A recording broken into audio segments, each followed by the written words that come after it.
সাংস্কৃতিক সম্রাট, তাই আমাদের সাথেই থাকুন।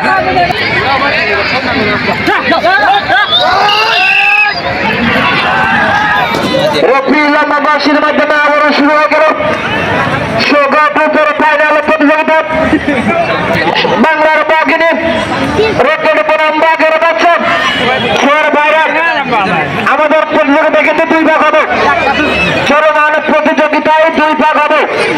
তিনটি ঘোড়ার মধ্যে যিনি প্রধান স্থান অধিকার করবেন আমরা তাকে মেলা মঞ্চ ডেকে নিচ্ছি। আমরা কিন্তু আমাদের চূড়ান্ত প্রথম শেষের দিকে চলে এসেছি। সেই সাথে আমাদের মেলার মাঠ জমে উঠেছে।